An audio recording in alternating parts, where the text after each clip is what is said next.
మంచి కార్యక్రమం రోజు బసవేశ్వరుడి యొక్క విగ్రహావిష్కరణ చేయడం ద్వారా భూమికి ఈ ప్రజలకు శాంతి సందేశాన్ని అందించిన గౌతమ బుద్ధుడి తర్వాత బసవేశ్వరుడు ఒక గొప్ప ఆదర్శనీయమైన నాయకుడు. వారి ఆదర్శాలు సామాజిక న్యాయం, వారు ఆనాడు గ్రామ మంటపాలు, వారు ఆనాడు సమాజంలో అణచివేతకు గురైన సామాజిక వర్గాలకు, మహిళలతో సహా దళితులకు, గిరిజనులకు, ఆదివాసీలకు, బలహీన వర్గాలకు, మైనారిటీలకు న్యాయం జరగాలి అని అంటే వాళ్ళ సమస్యలు తెలవాలి.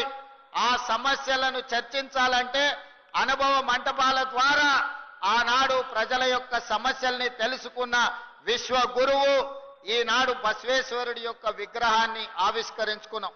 ఆ అనుభవ మంటపాల ఆదర్శమే ఈనాడు శాసనసభలు, పార్లమెంట్లు మనం నిర్వహించుకుంటున్నాం. వారే కాదు, ఈ జిల్లా మెదక్ జిల్లా అంటే మీకందరికీ తెలుసు. మెదక్ జిల్లా ఇందిరమ్మ పేరు విడదీయరాని అనుబంధం. మెదక్ పేరు గుర్తొస్తే ఇందిరమ్మ పేరు తలుచుకుంటాము. ఇందిరమ్మ పేరు తలుచుకుంటే మెదక్ జిల్లాను గుర్తు చేసుకుంటాం. ఎందుకంటే ఈ దేశ సేవలు, ఈ ప్రజలకు సేవలు అందిస్తూ 1984లో శ్రీమతి ఇందిరాగాంధీ గారు ఆఖరి రక్తపు బొట్టు, చివరి శ్వాస వదిలినప్పుడు ఈ మెదక్ పార్లమెంటు నియోజకవర్గానికి వారు ప్రాతినిధ్యం వహిస్తూ వారు అమరులై ఈ దేశం యొక్క సమగ్రతను కాపాడిన గొప్ప నాయకురాలు శ్రీమతి ఇందిరాగాంధీ. ఆ ఇందిరాగాంధీకి అండగా నిలబడ్డ ప్రజలు మెదక్ పార్లమెంటు నియోజకవర్గ ప్రజలు, మెదక్ జిల్లా ప్రజలు. అందుకే చరిత్ర ఎప్పటికీ మెదక్ జిల్లాను గుర్తు పెట్టుకుంటుంది.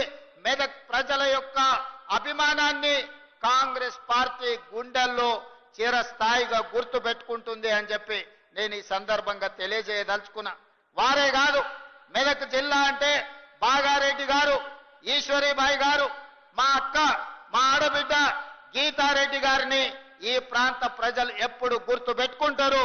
గీతారెడ్డి గారు ఈ ప్రాంతం ప్రాతినిధ్యం వహించినప్పుడు జైరాబాద్ నిమ్స్ ను మంజూరు చేయించి ఈ ప్రాంతాన్ని పారిశ్రామిక వాడగా అభివృద్ధి చేయడం ద్వారా ఈ ప్రాంతం అభివృద్ధి జరుగుతుంది. తెలంగాణ యొక్క గేట్వే ఆఫ్ ఇండస్ట్రీస్ జైరాబాద్ కావాలి అని వారు ఆనాడు ఇక్కడ 12,600 ఎకరాలతోని ప్రపంచానికే ఒక పారిశ్రామిక వాడను ఆనాడు మంజూరు చేయడం జరిగింది. నేను రాజకీయాల జోలికి వెళ్ళదలుచుకోలేదు, రాజకీయ విమర్శలు చేయదలుచుకోలేదు. కానీ 2014 తర్వాత మెదక్ ప్రాంతం యొక్క అభివృద్ధి కోసం ప్రారంభించిన నిమ్స్ అభివృద్ధి కుంటుబడింది. ఈనాడు నేను ముఖ్యమంత్రిగా బాధ్యతలు చేపట్టిన తర్వాత సోదరులు దామోదర్ రాజ్ నరసింహ గారు నా దగ్గరికి వచ్చి ఈ పారిశ్రామిక వాడలో ప్రజలకు అన్యాయం జరిగింది, భూసేకరణలో వాళ్లకు నష్టం జరిగింది, ఎస్సీలకు అసైన్మెంట్ పట్టాలకు 2.5 లక్షలే ఇస్తున్నారు, భూమి పోయిన వాళ్ళకు 5 లక్షలే ఇస్తున్నారు, వాళ్లకు పెంచాల్సిన అవసరం ఉన్నదని సోదరుడు దామోదర్ రాజ్ నరసింహ గారు నా దృష్టికి తెచ్చారు.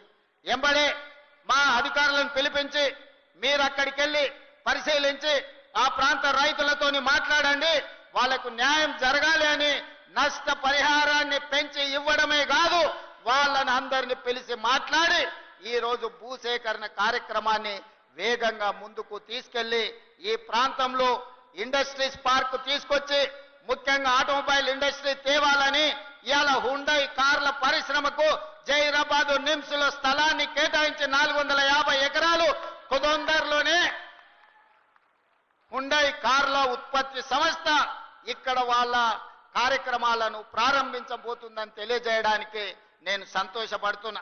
అదే కాదు, ఇప్పటి దగ్గర స్థానిక శాసనసభ్యులు మాణిక్రావు గారు, అదే విధంగా మా పెద్దలు సురేష్ శెట్కర్ గారు, అదే విధంగా టీజీఐఐసి చైర్పర్సన్ నిర్మలా జగ్గారెడ్డి గారు, చైర్పర్సన్ గారి తరఫున జగ్గారెడ్డి గారు వచ్చి నాకు ఒక సూచన చేశారు. నేను ఈ జిల్లా నుంచి ప్రాతినిధ్యం వహిస్తున్నా, ఈ భూములు పోయిన వాళ్లకు మీరు ఇందిరమ్మ ఇండ్లు ఇస్తే ఇందిరమ్మ పేరు శాశ్వతంగా గుర్తు పెట్టుకుంటారు, మీరు ప్రకటన చేయాల్సిందే అని జగ్గారెడ్డి గారు వచ్చి నా పక్కన కూర్చొని పంచాయతీ పెట్టారు. అందుకే ఇవాళ సురేష్ శెట్కర్ గారు స్థానిక శాసనసభ్యులు, అదే విధంగా జగ్గారెడ్డి గారు మా దామోదర్ రాజ నరసింహ గారి సూచన మేరకు నేను ఈ వేదిక మీద నుంచి ఇక్కడ ఉన్న జైరాబాద్ నిమ్స్ లో 12,500 ఎకరాల భూమి ఎవరైతే కోల్పోయినరో 5,600 కుటుంబాలు ఉన్నాయి. 5,600 కుటుంబాలకు ఇందిరమ్మ ఇండ్లను మంజూరు చేస్తానని మీ సొంత స్థలాలలో ఇందిరమ్మ ఇండ్లు కట్టుకోవడానికి 5,612 కుటుంబాలు ఉన్నాయి. మా అధికారులు సమాచారం అందించారు. ఇంకో 100 ఎక్కువైనా కూడా పర్వాలేదు, భూమి కోల్పోయిన ప్రతి కుటుంబానికి ఇందిరమ్మ ఇండ్లు మంజూరు చేస్తామని ఈ వేదిక మీద నుంచి ఆ రైతులకు ఈ సంతోషకరమైన వార్తను చేరవేయాల్సిందిగా ఇక్కడికి వచ్చిన మిత్రులందరికీ తెలియజేస్తున్నా. ఎందుకంటే భూమి పోయిన వాళ్ళందరూ కూడా ఈ సభకు రాకపోయి ఉండొచ్చు. అందుకే స్థానిక పార్లమెంట్ సభ్యులు, స్థానిక శాసనసభ్యులు, అదే విధంగా మా జగ్గారెడ్డి గారికి ప్రత్యేకమైన బాధ్యత ఇస్తున్నా. ఈ 5,612 కుటుంబాలను అందరినీ పిలిచి జగ్గారెడ్డి గారు మంచి భోజనం పెట్టి వాళ్ళ ఇండ్ల పట్టాలు ఇప్పించే బాధ్యత మా జగ్గారెడ్డి గారి మీదనే పెడుతున్నా. వారు వచ్చి ప్రత్యేకంగా ఇక్కడ ఒక ఫంక్షన్ హాల్ తీసుకొని ఆ కుటుంబ సభ్యులందరినీ కూడా పిలిచి వాళ్ళకు ఒక భోజనం, మంచి భోజనం పెట్టి వాళ్ళందరూ కూడా ఇందిరమ్మ ఇండ్ల పట్టాలు ఇచ్చే విధంగా కార్యక్రమాన్ని చేపట్టవలసిందిగా వారికి సూచన చేస్తున్నా. అదే విధంగా కలెక్టర్ గారికి ఇతర ఉన్నతాధికారులందరికీ కూడా ఆదేశాలు ఇస్తున్నా. భూమి కోల్పోయిన వాళ్ళందరికీ కూడా ఇందిరమ్మ ఇండ్లు మంజూరు చేయడానికి అవసరమైన కార్యాచరణను మొత్తం సిద్ధం చేయండి అని చెప్పి నేను ఈ సందర్భంగా వారికి ఆదేశాలు ఇస్తున్నా.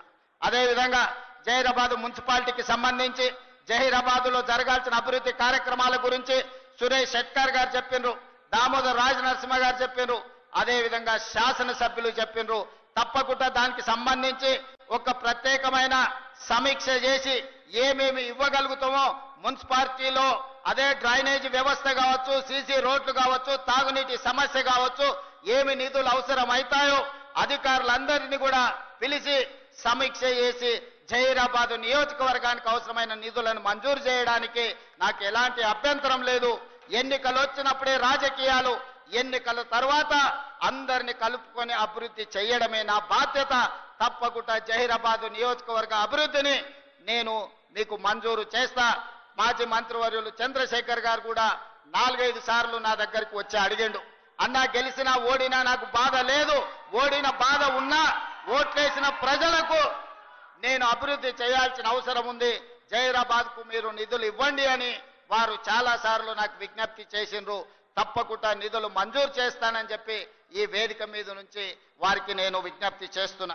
కానీ వారి విజ్ఞప్తి చేసిన టూరిజం, ఎకో టూరిజం సంబంధించి కానీ, అదే విధంగా బసవేశ్వర సంగమేశ్వర సాగునీటి ప్రాజెక్టు విషయంలో కానీ, అదే విధంగా వారు 150 ఎకరాల భూమిని కేటాయించడం, ఏదైనా ఇండస్ట్రీస్ మా నియోజకవర్గానికి తీసుకురావాలి అని వారు అడగడం జరిగింది.